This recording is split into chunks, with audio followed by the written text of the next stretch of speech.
Айта беріңіз. Саламатсыздарбы, урматтуу жетекчилер. Садыр Нуркожоевичке аябай чоң рахмат элдин атынан. Өзүңүз таанышып коюңуз. Өзүм Болот Мамбетов айыл өкмөтү, Төрткүл айылы. Төрткүл көрүптө сүйлөйм, Бакыт Жетигенович. Азыр биякта элдин суранычы менен эле келдим. Бир көйгөй айтып коеюн. Макул, айта беріңіз. Анан бул жерде жетекчилерди айтып атат, акимибизге лично мен үй бүлөмдүн атынан анан прокуратурага өмүр бою наразы болуп келдим эле. Бул жаңы жетекчилер келген азыр ыраазымын. Бакыт Жетигенович жакшы иштеп атышат. Шүгүр. Имандуулар келди окшойт деп калдым да. Анан мен айтайын деген көйгөйүм ички тышкы миграция, Бакыт Жетигенович.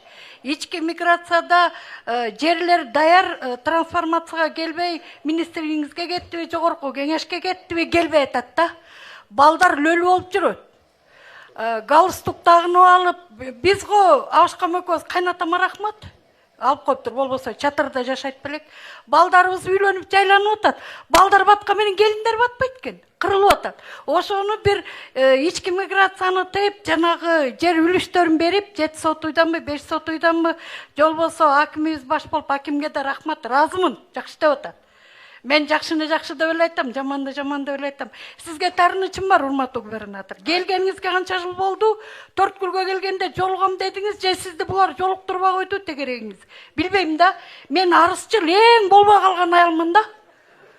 Элдин баары айрыкча күч өргөндөрү жаман көрөт меничи.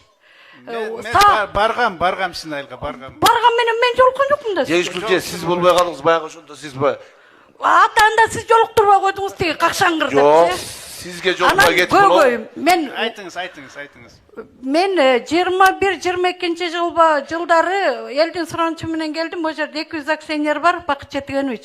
Мен Кудайдан корком, үйдө Абышкам бар, ошого башайын, башка эч кимиңден коркпойм, Бакыт Жетигенович. Мен өлүмгө да тике караган аялмын. Себеби мени саат түнкү 10-да алып барып камашкан милициялар. 2-де камакка алып кирген, инсульт алгам, андан да өлбөй калдым. Маселеңизди айта бериңиз, маселеңиз. 2021 жыл жок. Эмнелик кысасың? Мен айтамбы? Камалганымды айтайынбы? Чындыкты айтам, бетке айтам деп тилимдин азабынан камалдым.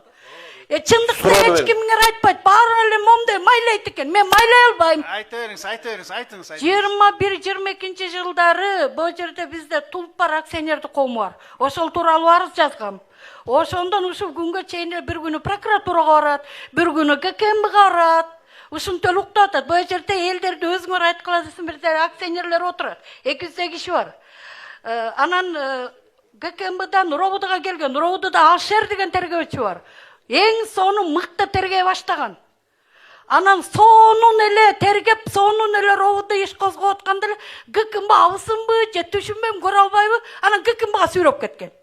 Анан баягы күнү областка Кош койгула. Эмнеге өчүрүп атасың булай? Айта бериңиз. Областка барсам, областта арызымдан асы да жок. Районго кел деди, районго келсем, мына Атай мырза отурат. Бул ГКМБнын эшиги чаң басып калыптыр, киши кирбейт деле окшойт аяка. Эмне үчүн прокуратурада Робудада эшик ачык эмес, эл деген көйгөйүбүздү, мындай мүдөбүздү ачык айта албайбыз.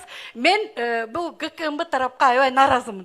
Жооп берип койбойбу? Бул өзү жакшы эле жооп берет, себеби мен келе сорого экенимди билет да. Жанында менин сырымды билбегендер өзүнчө эле деловой өмүр бою ГКМБшниктен мамиле кылат карапайым элге. Мындай элгечи биз кыйналганыбыздан, жыргаганыбыздан барбайбыз. Бакыт Жетигенович, элге бизге биринчи мамиле керек.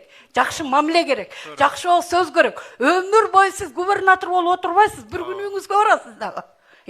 Анан буларды ошондо өмүр бою ГКМБ болбойт, өмүр бою милиция болбойт, өмүр бою прокурор болбойт. Анан элдин биринчи карапайым элге бизге мамиле керек. Жакшы сөз керек. Эмнеге келди? Жыргаганыбыздан милицияга, прокуратурага же доктурга барбайбыз.